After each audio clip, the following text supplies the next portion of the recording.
I found my grandma's diary that predicted my death in detail, true horror story. They say diaries hold secrets, but my grandmother's held something far worse. After her funeral, I found it beneath her bed, wrapped in black ribbon, the pages filled with dates written in her delicate hand. Most were memories, birthdays, storms, dreams. But the last few pages described things that hadn't happened yet. The final entry was dated 3 days from now. And it described my death, in perfect detail. The diary wasn't supposed to be mine. My grandmother had left the house to my father, the jewelry to my mother, and her old photographs to my sister. But the diary, a small leather-bound book the color of dried blood, wasn't mentioned in her will. I found it on the second night after her funeral. The house was too quiet, the kind of silence that feels like it's listening. The air carried that faint smell of wilted flowers and candle smoke from the wake. I was supposed to be packing up her things, boxing what could be sold or donated. Her bedroom was the same as always. Lace curtains yellowed with age, perfume bottles lined along the dresser, and the old crucifix hanging crooked above her bed. When I pulled open the nightstand drawer, I found the diary lying there, perfectly centered as though it had been placed with intention. A thin ribbon bound it shut, knotted tightly. I hesitated before touching it. My grandmother had always been protective of her things, especially anything personal. But something about the diary felt different, as if it wanted to be found. The first page was dated in 1968. The handwriting was elegant, slanted, each word written with precision. She wrote about her engagement, the house being built, and my father as a child. The entries moved through the decades. Births, deaths, holidays, all described in vivid detail. And then I reached the year she died. The writing had changed. No longer graceful, it was hurried, jagged. Each page trembled with uneven lines, ink blotting through the paper. The entries began describing things that hadn't yet happened when she wrote them, small events that made my stomach twist. May 12, 2025. The rain will start before dawn. The phone will ring 3 times, but no one will answer. Asterisk, asterisk. It was the exact morning of her funeral. I remembered the rain against the windows, the unanswered phone ringing from the kitchen. At first, I thought she'd written it later and just backdated it. But the ink had faded like it was years old. The edges of the page were yellowed. I kept reading. The next few entries were stranger. She described visitors who would come after she was gone, the sound of footsteps in the attic, a door that never stayed closed. Each detail matched what I'd already seen in the house since arriving, the attic door that creaked open at night, the faint footsteps I'd dismissed as settling wood. By the time I reached the final page, I felt the air grow colder. The last entry was dated November 16, 2025, 3 days from now. The ink was darker, fresher, as if it had just been written. My name filled the first line in sharp strokes. He will read these words in the room with the mirror facing the window. He will not hear the footsteps behind him until it's too late. He will fall forward, the diary still open in his hand. And then, there will be silence again. I froze, staring at my reflection in the old oval mirror across the room. The words described exactly what I was doing, standing there, diary in hand, mirror facing the window. A breeze brushed against my neck. I spun around. The window was closed. I left the diary where it was and walked out of the room, locking the door behind me. But even as I turned the key, I could swear I heard paper shifting, the faint whisper of pages turning on their own. That night, I couldn't sleep. The house creaked and sighed, and every sound made me think of her handwriting. Around 2 a.m., I heard the attic door open again. I forced myself to check. The hallway light flickered as I climbed the stairs. When I reached the landing, the attic door was cracked open, a sliver of darkness waiting. I stood there for a long time before pushing it closed. As soon as it latched, something tapped the other side, once, sharply. I didn't open it again. The next morning, I told my father about the diary. He dismissed it immediately. She was old, losing her mind. You know how she got after Grandpa died. But my grandmother had never been delusional. She'd been sharp until the end, too sharp sometimes. And I couldn't shake how perfectly her words had matched reality. That evening, I returned to her room. The diary was still on the nightstand, but the ribbon had come loose. One more entry had been added. The handwriting was trembling but unmistakable. He doubts the words, but the house will remind him. I dropped the book and backed away. The crucifix above the bed creaked softly as it tilted a few degrees more. The house did remind me. The following day, as I sat in the living room sorting through boxes, I heard the unmistakable sound of footsteps above me, slow, measured. I froze, listening. The attic again. But this time, the sound didn't stop. It moved down the stairs, one step at a time, until it reached the second-floor landing. "Dad?" I called. Silence. The air thickened, the kind that presses against your chest. Then I heard it, the faintest whisper, like paper brushing against skin. I ran to the front door and yanked it open, but the porch outside looked different. Washed out, gray, like a photograph left too long in the sun. The world felt muted. Unreal. I slammed the door shut and pressed my back against it, heart racing. When I dared to look up, the mirror on the wall across from me reflected the hallway, empty, except for a shadow standing just beyond the frame, its edges rippling faintly like smoke. That night, I packed a bag. I was leaving first thing in the morning. But when I woke, the diary was on my nightstand again, open to a new page. He will try to leave, but the road will not remember him. I tore the page out and crumpled it. Then I ran outside, threw my bag in the car, and started driving. For an hour, everything was fine. The town disappeared behind me, and the road wound through the forest toward the highway. But when I looked in the rearview mirror, I saw something that made my hands go cold, my grandmother's house, still visible in the distance, as if I hadn't moved at all. I stopped the car, breathing hard. The GPS showed no signal. When I stepped out, the air smelled of old wood polish and lavender, her scent.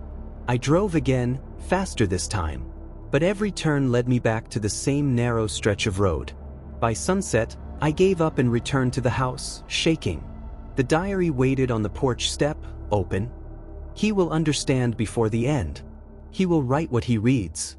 I don't remember picking up the pen, but my hand was already moving. The words came without thought, line after line, written in the same slanted script. I tried to stop, but my wrist refused to listen. When I finally dropped the pen, the final sentence glared up at me from the page. He will find comfort in believing it's only a story. The room dimmed. The mirror across from me caught the fading light, and in its reflection, my grandmother stood behind me, her face calm, her eyes bright with something almost like pride. "Why me?" I whispered. Her reflection smiled. Her lips didn't move, but her voice came anyway, soft, echoing. "Because you opened it." The glass rippled like water. My reflection blinked, half a second too late. Then everything went still. When I came to, the diary was closed again, the ribbon tied neatly around it. I should have burned it, buried it, destroyed it, but I didn't. Some part of me believed it wasn't finished with me yet. 3 days. That's what the last entry said. 3 days until the 16th. I don't know what happens then. But if you're hearing this, if the diary somehow finds its way to you, don't open it. Because the last thing it writes might be your name. The night before the 16th, the house began to breathe. I don't mean that metaphorically, the walls pulsed softly, as if drawing in air. Every light flickered, stretching shadows until they looked alive. I stayed in the living room, the diary locked in the desk drawer, though I could still hear it, that faint rustling sound, like pages turning even when no one touched them. Sleep didn't come. Every time I closed my eyes, I saw my grandmother's face in the dark, not her kind smile, but the frozen, knowing one from the mirror. At 3:11 a.m., I heard footsteps again, but this time, they didn't stop at the stairs. They came down. Slow, deliberate, each step landing with the weight of something too real to be a dream. The living room clock stopped ticking. I reached for the lamp. It didn't turn on. The room was moonlit, pale and washed out, every shape strange and soft. The footsteps stopped just beyond the door. "Grandma?" My voice didn't sound like mine. The door creaked open by itself, only an inch, but enough for cold air to spill through. And then I saw it. A faint silhouette standing in the hall, motionless, its head tilted slightly to the side. I wanted to run, but my legs refused to move. My breath fogged in front of me even though the air was still. Then the whisper came, not from the hall, but from behind me. "You shouldn't have read it." I turned too fast. No one was there. But the mirror above the fireplace shimmered faintly, the glass trembling like rippling water.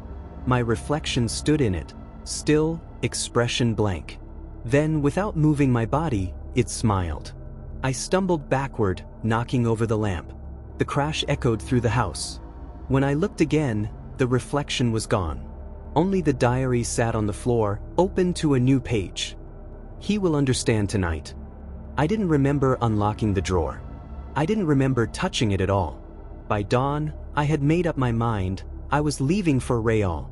The roads couldn't keep me trapped forever. I packed everything I could into a single duffel and walked outside. The air was sharp and metallic. The world seemed tinted blue, as if the sun hadn't fully decided to rise. I started the car. The engine sputtered, coughed, and died. Again. And again. Then I saw something in the rearview mirror. The house. It wasn't reflecting, it was watching. The windows looked like eyes, the doorway a black mouth yawning open. And in the upstairs window, someone stood.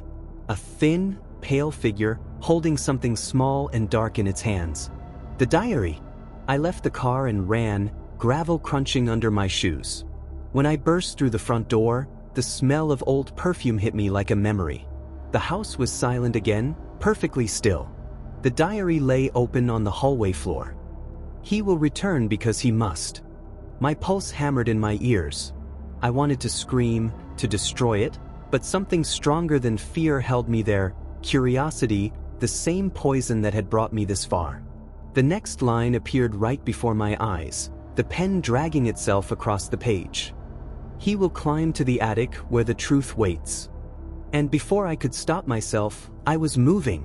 The attic door was already open.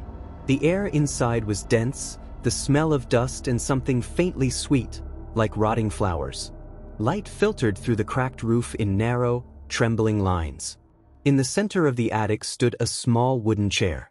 On it, the diary waited, closed now, wrapped in its black ribbon again.